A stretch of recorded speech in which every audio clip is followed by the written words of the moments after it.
Bueno, Gustavo, Fabio, pasaron 30 días, que parece un siglo, del nuevo gobierno. ¿Cómo lo definirías estos primeros 30 días? ¿Qué sensaciones te da? Me parece que son 30 días que están signados por la búsqueda por parte del presidente de los equilibrios políticos que le permitan hacer frente a los desequilibrios que heredó en materia económica. Desde ese punto de vista, creo que hay una vocación de ocupar el centro, no solo el centro de la escena, sino el centro político.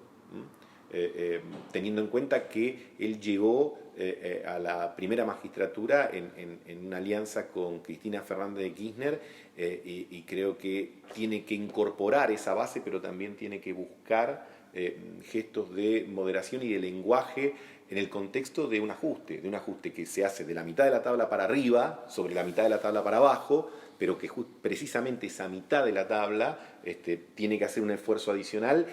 Y la forma de fundarlo, de fundamentarlo del presidente es distinta quizás a los otros integrantes de la coalición o de la alianza porque manifiesta cierto pesar de tener que hacer esto, pero la necesidad, no lo plantea como algo necesariamente virtuoso, sino como algo que el pragmatismo implica o impone. Habíamos comentado nosotros antes de la Asunción, después de las PASO, que uno de los temas que había que ver cómo se desarrollaba era esta relación en esa coalición, ¿no?, entre kirchnerismo y lo que era la gente más de Alberto. Y también habíamos dicho que no veíamos un gobierno ultra, sino justamente, como decís, de centro. ¿Cómo viste que se dio eso? No hay estrés en esa relación. Por lo menos en el primer mes de gobierno no hay estrés. Además, hablando de centros y de escenas, yo diría la expresidente elige entrar y salir, ¿no? A lo mejor motivada por el tema familiar y sus viajes a Cuba o luego de cumplir las responsabilidades en materia del Senado, como que se corre para que el propio presidente pueda llevar adelante su función y creo que hasta aquí el tándem funciona, sobre todo teniendo en cuenta que la crisis económica amalgama la coalición. Veremos en el Congreso qué es lo que sucede a partir del 22 de enero, cuando se incorpora en la discusión de otras leyes. Uno diría que más allá de los chisporroteos iniciales, el bloque de Juntos por el Cambio facilitó la aprobación mediante probablemente el protagonismo de los agentes radicales de la coalición. Ahora hay que ver cuando ya se empiece a apretar el pie en el acelerador en todo el marco legislativo y normativo, cuál va a ser la conducta de la otra coalición que hay que mirar, donde a lo mejor hay un poco más de estrés en estos 30 días. Y yendo al plano económico, Fabio, también se percibe, ¿no?, una moderación, algo bastante racional.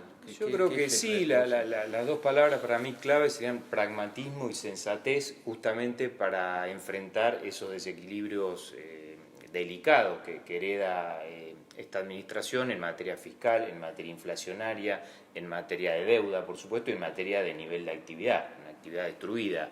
Con lo cual, yo diría que hay 4 ejes que podemos leer en este primer mes. El primero, el mega paquete de ley de emergencia, con una señal muy fuerte de mejora en las cuentas públicas, que se toma como un guiño a los mercados de deuda, a los acreedores y al Fondo Monetario Internacional. O sea, no ha planteado una emisión desaforada como... No, al contrario, el ministro fue muy enfático en decir que una emisión descontrolada desestabiliza toda la macro. Así que hay un segundo eje que es impulsar o reactivar el consumo, como decía Gustavo, buscando mejorar la situación de los más vulnerables, que son los que más destinan sus ingresos o la mejora de sus ingresos directamente al consumo de alimentos y otros bienes básicos. El tercer aspecto es desindexar e intentar estabilizar este comportamiento inflacionario con medidas que por ahora son de corto plazo, contención de tarifas, del precio de los combustibles, un acuerdo de precios y salarios y la propia medida, que es la más fuerte y quizás la más audaz, de desindexar o dar la señal de que se desindexa el gasto previsional. Y la cuarta y la última es una nueva política monetaria que está bajando la tasa de interés, que ha venido del 63% al 52% en 3 movidas consecutivas por parte del Banco Central, y buscar reimpulsar el crédito, donde ya hay medidas concretas para estimular a los bancos a prestar al sector productivo por debajo del 40% anual. Todavía es muchísimo, pero al lado de las tasas que se venían manejando, tiene que empezar a significar un respiro fundamentalmente para las pymes. Y el otro tema que veníamos diciendo era clave y es clave para que la rueda empiece a funcionar, que es el tema deuda, renegociación de deuda. ¿Cómo ves los primeros movimientos que se están haciendo? Bueno, es lo que mencionaba, lo primero que se toma con sorpresa y de manera positiva es esta señal de mejora en los números fiscales para este año.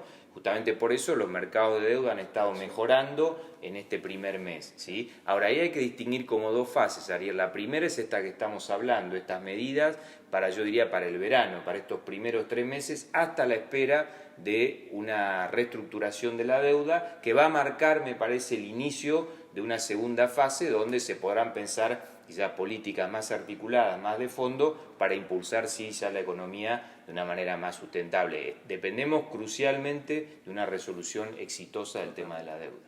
Totalmente. Bueno, entonces veremos cómo sigue un poco la película y volveremos de acá a los próximos 30 días a ver, a monitorear. Será un placer.